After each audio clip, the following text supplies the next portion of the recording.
నమస్కారం. ప్రకృతిలో మనకు ఎన్ని ఔషధ మొక్కలు ఉన్నాయి. ప్రతిసారి తన సత్తాను చాటుకుంటూ ఉంటుంది. ప్రకృతి ఎప్పటికప్పుడు విశేషాలను మనకు కొత్తగా నిరూపిస్తూ మరి అదే పరిందికాయ మొక్క. ఈ పరిందికాయ మొక్క విశేషాలను ఇప్పుడు మనం తెలుసుకుందాం. పరిందికాయ వృక్ష శాస్త్రీయ నామం కార్యా పపాయ.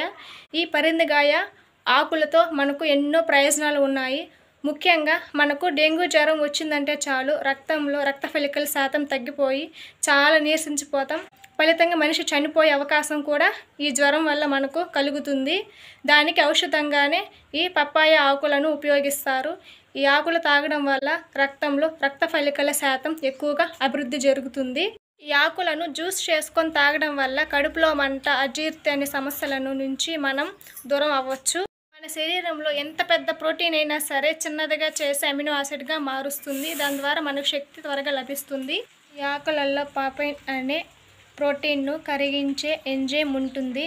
ఎక్స్ఫోలియేట్గా పనిచేస్తుంది. తద్వారా శరీరంపై ఉన్నటువంటి చనిపోయిన కణజాలాలను ఇది తొలగించేసి ఫలితంగా కొత్త కణజాలాలను అభివృద్ధి చెందడానికి ఇది దోహదపడుతుంది.